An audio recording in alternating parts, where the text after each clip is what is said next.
你自己在大马这3年时间吧，你自己的感受是整体是大概会打几分？我大概有8到9分呢。8到9分嘛。那对比上海呢？就也不说现在的上海吧，可能你出来的时候上海。我出来的时候上海大概就2分吧。那特殊时期可能不一样。是，但我永远会记住这个，我不会让自己忘了这个。对，这很重要，这其实很重要啊。然后那你在这边的生活成本，如果只看正常的生活开销加学费的话，一年大概有。因为这个也丰俭由人嘛，你选择好的学校就贵，便宜的学校就便宜。生活开销我想可能一年要有10几万吧，10几20万马币吧，要有的。学校呢就比较贵了，我们的这个学校可能一年要10万左右吧，平均来讲因为它每年会涨嘛，现在又开始加收税哈，那我们的这个收费算是第一梯队比较高的。我是后悔的，我不是觉得有多么得意哈，我是觉得没有必要。这么贵哈，我们去一个一般的学校，对我孩子应该也足够了，我大概能够 cut 掉一半的这个成本支出。那你能简单的概括你来大马之后，3条优点？3条优点哈，第一呢，我觉得我要到了我要的自由，它是在多重意义上的，就是身体上的表达上的是一种，还有呢，因为物理隔绝，也没有太多的人对你有各种各样的这种就是来牵绊你。原先的生活你就感觉身上是插满了这个插头的，这个插头的线是插在你的身上，你被别人呢是掌控着的，那线的另外一头是其他人，还有各种各样的要求，也可能是有至亲，有可能是环境，整个社会对你的要求很多。连标语什么的都很少，我觉得没人可以烦到我，这个是让我感到非常舒心的。那么第二个呢，我觉得比较大的一个好的改变呢，是我彻底摆脱了工作对我的牵绊。你以前是猎头嘛？对，我做过8年的猎头，然后我最后呢又是在创业公司上班的，我是做这个 HR 的，其实老板工作这个是非常非常忙碌的，常年是连续几个月要到凌晨1点钟睡觉，一下子我们要做大量的招聘，支持团队到海外等等，要做很多事情。对，那总体来说呢，就我不觉得，也不让它变成一种说只有工作你才能够维持你的生活，你才能够养活自己。这几年就是在琢磨和改变这样的事情，做了巨大的改变，就可能是一种人生的心态了。可能像以前，我觉得我上大学为了什么？为了出来能有一份很好的工作，可以不用去所谓的去做蓝领或者甚至于说可以做一个阶级的跃升但现在可能对的心态会有这样的变化。是的。当然还有很多实际行动上的，你比方说你怎么能通过理财，那你要学很多的知识，对吧？你像我们自己创业，那么也有大量的失败，很多设想，一步一步去做。这跟工作那种收到指令，虽然也需要一些创意，在一定的高度的位置那总体还是不一样的。就你的时间、位置、你的意愿都不会被固定住，但是呢，你却要发挥自己更坚韧和更加有创造力，给到他更多的时间。那走到这条路上，让他这种复合的还能给自己带来主被动的收入，这是让我比较开心的第二个事情。第3个事情呢，我觉得还是拓宽了自己的世界观和价值观。我就是你讲的，我觉得真的全世界不同的人有不同的活法。那原先的认知是停留在旅行视频中看到的，你自己体认了，认识到当地的人，你会发现小孩不读大学也可以生活可以这么乐呵呵的，时间呢你可以把它慢一点，不要这么焦虑。我把它称为叫中国人排毒。我其实还做了一个会员节目就是讲这个事情的，就一直在反思什么东西形成了我，因为这个我就是有过去的很多经验、社会的要求，形成我这个价值观的。那我觉得完全可以有另外一种活法，这是第3个让我感到也比较开心的事情。说到这儿，我插一条，其实去年去清迈的时候，有一个老师，他的一个论点也是 shock 到我了。我就问他，我们中国家长特别关心的，我小孩从你这高中毕业了之后，他会去到哪里？然后那个老师跟我说，去到哪儿我们也有名校的，也有哪儿都不去的。我们去年刚毕业了一个学生，他是学音乐的，他特别喜欢音乐，然后他有机会去那个很有名的那所音乐学院，叫什么我给忘了。茱莉亚？不是，是美国的一所我忘了。然后他说后来他没选择去，他选择自己去搞音乐、搞创作，甚至于他现在补贴生活的方式就是去酒吧做一个 live house 的歌手啊，或者说去弹唱啊这种，他觉得自己这样做才比较爽。其实我不管这个故事是不是真的，但是他这种理念，他对这种理念的认可其实是有 shock 到我。对于我们来说，那你不就是没工作吗？对，就是不正经的工作。对，就是不正经的工作，就摆着好的不要。对，但是他是把这个当成一个很普通的事情拿出来说的，所以他从基层的那些理念来说就已经shock到我了，不管这个故事是不是真的。我相信就是真的，因为它的本质上是，就小孩他不是你的财产嘛。对，我们到了这个年龄，父母也肯定没法管着我们的。对，我们最终还是希望小孩，我一直讲一句话，就是说我希望我的小孩变成一个我从来没有想象过的样子。就我并不希望操控他。对，哎，那如果我说啊，你应该怎么样，应该怎么样，本质上我的快乐和我的痛苦都来自于我能否成功的去操控它。那我们就是你对你自己负责就好了，最终你要过你自己的生活。我的小孩如今13岁半，我说你看我们生活在一起的时间也就只有4年半了。春节都过不满5个了啊，其实是很快的。是的，你去过你自己的生活吧，远走高飞吧，学艺吧，然后呢你展开一个新的篇章，跟我们也没什么关系，我就跟你妈过就好了。所以我们不要去想太多，我觉得那是他的生活，真的，我凭什么我觉得怎样才叫对的，怎样才叫好？是的。是的，包括怎样是对的，怎样是好的，也仅是对于他来说的，而不是一个所谓的普世价值去衡量他的。对。那如果说为你现在的孩子送上3个词的话，你会送什么？送3个词啊？对，是什么？对他的希望还是？对他的希望，或者所谓的对他的要求吧。我对他的要求一定是词语吗？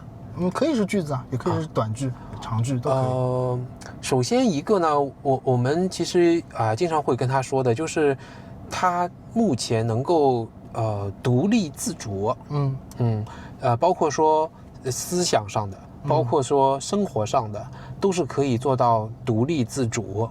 第二呢，我希望他呢是快乐的，因为他要知道他的追求是什么东西，然后呢，他最终不论他做什么，获取他有一种能够自我获取快乐、自发的变得快乐这样的能力、自驱力啊，对的。第3呢，就是养活自己。养活自己应该算到第1个哈，就包含在独立自主里面。我最近也让他进行美股的模拟炒股，让他看那个新闻，然后他有一些这个决策bond 配置多少，mutual fund 配置多少，个股怎么买，让他练习，就是未来他能够养活自己。第3个呢，我觉得处于就是完全放飞和我们传统的中国式家长的要求之间啊，我就希望他呢能够尽其所能。就你未必是要读书读得最好，但我说你在学校 academic 还是要的，你能不能试试看？这是最简单的事情，你就把它读出点样子，对吗？是他自己有一次为了买鞋做了一块牌子放在自己的桌上，叫 I want A for all subjects， 后来又忘了这个事了我就是说你还要试一下，因为有比这个更难的事情，我把它视为什么呢？比方说他爱打球，参加了3个俱乐部每周有6-7节课都在打球，那我说这也可以，这也是一种你想做的事情，你就把它做到比较好。对。这个我是希望他有一种在想做的事情执行出来做到好的，中间包含着失败和快乐、泪水和欢笑都可以有这个经验，那我觉得他的人生就比较完整，他经历过整个过程，算是在执行层面，大概就是这样3样。对，我觉得很好就是一个是所谓生活上的保障，一个是情感上的保障我们都希望自己孩子能达到。其实我们也不是在要求他们，我只是告诉他们，我希望你变成一个更好的自己嘛，对吧？是对，因为现阶段因为我孩子还小嘛，我跟他我就给你3个词，你只要记住这3个词。第1个是安全。OK 你因为这个安全其实包含了很多包括生理上的，包括心理上的安全，包括你自己所谓什么可以说，什么不能说，什么爸爸妈妈在家里跟你说的这个，你可能不太方便去怎么说这样子，这个是安全。这个呢是爸爸妈妈尽可能的去在你现阶段会保护你的。第2个是健康。OK 健康就是所谓的你在生活当中碰到的，无论是饮食也好你个人卫生的习惯也好这个大多数需要靠它，我们只能给它提供一个环境。但是至于你吃饭前洗不洗手餐后怎么样，这样你自己去保持这个习惯。第3就是快乐。我没有任何其他的要求，对于现阶段我的孩子来说，对将来我可能会对他有更多情感上的，就像你提出的那样，你可能有一个自己喜欢的技能，你可以去养活自己啊，这种，现阶段我可能还没有给他长大一点，对吧？对，长大一点，好，非常好。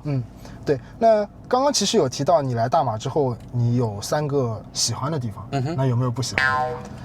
大马不喜欢的地方，我原先其实是提过的。很多人说啊，你就说马来西亚不好，对，我讲过的。但是有一次观众说，那如果我们这些都改善了，是不是就不是你喜欢的大马了？包括说做事啊，相对于拖拉慢一点啊，我觉得他讲的也有道理啊。我在想啊，大马不喜欢的地方，我不是不愿意说啊，我还真的，我觉得很多事情跟我都没有关系，像政策啊。政府啊，我们也做一些新闻评论和观察，但我觉得跟我关系不大，既不影响生活，我也没法改变，我又没有投票权。那我想讲一个的话，就是能不能，比如说像新加坡一样啊，你真的对这个社会有贡献或者比较优秀的人，范围当然要放宽一点，我相信有这样的人，就给到他们一些至少拿到一张红卡，就是 PR 的这个机会啊，那让我有一个努力的方向啊。完了，本来是要想打破你资深马吹的这样一个形象，结果变得吹得更高了一点了。我真的是有点想，就是给一些这样的机会啊。还有什么呢？你说不喜欢的地方，不能讲不喜欢，就是有点中性偏 negative 吧，就是其实大马的这个通胀没有特别高，但是有可能汇率的变化吧，还有物价正常的这个涨幅，就它这个还是比较快的，还是比较快的。当然我理解，因为这是个好事情，对，就是良性的通胀其实是件好事，意味着百姓的收入在增加，这不是大马的问题，这是我们的问题，经济因为我们收入急剧的减少了嘛，我们原先赚的还蛮多的，那这个有点生活水平要跟上的话呢，就是说物价的成长，我们对它会变得更加敏感一点。是的，其实这个就回到了我们最开始视频当中的话题，就是上海为什么现在宜居，因为它一直在通缩，对，至少在缩表嘛，这对百姓短时期内可能是一个好事，但是长期来说，工作机会也好啊，你的人民币的能力也好啊，其实都会受到影响，所以就在这个时间先去享受吧。对，就这些了，其实想不到太多，真的想不到太多。对啊，那我觉得也很好，接下去我可能要体会到大马好的那一面了。接下去那几天，除了要看学校之外，我也想去所谓的旅游景点了，我先去逛一逛。可以。然后你说的那些摊，你不要老是往 KLCC 走啊，那很多都是游客啊。不一定说是最好的，就是在那些地方。我甚至可能选择地铁出行，因为我开车现在已经有点恐惧。我还没坐过地铁，我有点恐惧了，你知道。你就打 Grab。打 Grab 呢，跟司机还可以聊天，他们也很愿意聊。Grab 很便宜啊，因为油便宜嘛。对 ，Grab 就便宜啊。对，因为这里油比清迈还便宜，便宜很多哦。清迈跟上海差不多嘛。对，差不多。这里还便宜很多，你就试试看，不是高峰的话很便宜哦。像这里到市区可能就要20-30公里吧，我想不会超过30-40块钱。马币嘛，对，很便宜，就是你打 Grab 通常都可以跟司机聊聊天，会很开心的。不论是马来人、印度人、华人都可以聊，可以啊，都可以聊。我最近有2个朋友，一个马来人，一个印度人，都是打 Grab 认识的。还有个人就第一次，然后就把他做的一大盒饼干都送给我，然后还请我到他家去吃饭，做饭给我们吃要，热情啊。对，因为其实啊，我们聊到为什么我会出来这个话题，其实我有个故事跟大家分享。那时候我跟我太太去澳洲度蜜月，然后有一天晚上就是瓢泼大雨，然后澳洲人你也知道，就是5点钟全关门了，公交车都停运了，我们就回不去嘛。回不去之后，然后就路边有一部车看到我们淋着雨拎着超市的那些购物袋，然后就问我们，车窗摇下来，他说你们需要帮助吗？我可以送你们回到你们的酒店。然后第一反应我其实是害怕。就是哎呀，陌生人，我们不要跟陌生人说话。然后后来他是很真诚，因为我看到他的妻子和他的小孩也在他的车上。我想这个说实话骗我的概率比较低嘛。然后我们就上了，然后他就真的把我们送到了酒店。然后说你们还需要其他帮助，也可以跟他说啊什么什么的。当时我就觉得啊，这是这样的吗？这个世界是这么运行的吗？对，很感人啊。对啊，就又感人又有点震惊到我，因为我说实话，那个时候的我在国内我都不敢上别人这样的车嘛，所以有这样的一个所谓开启了这个视角之后啊，就越发的想去外面看看其他人的生活是怎么样的，其他人的世界观价值观是怎么样的。对，对，很多我们都有那个一刻，就那一刻会突然会击中你，会改变到你。其实要很感恩这个生活给到我们的这样的一个机会。是的，是的。其实我一直想过，在人生结束之前，你脑海中会回想很多这种 moment 嘛，然后能让你留下 moment 的东西，基本上跟钱啊，跟学习成绩啊都无关，而是这种生活中这种很小的事情或者很点滴的事情，才能留下这种 moment。还有问题吗？你问的都很好，都很难回答。简单的我就不来问了，你自己会讲嘛？好吧。其他的没事儿，我们回头再聊。比如说像对保险的理解啊，或者说对医疗的理解啊，其实我都蛮想跟你分享。可以啊，可以啊。对，好的，行，那我们就聊到这里。好，先聊到这里。好，也祝你顺利。谢谢。好，拜拜。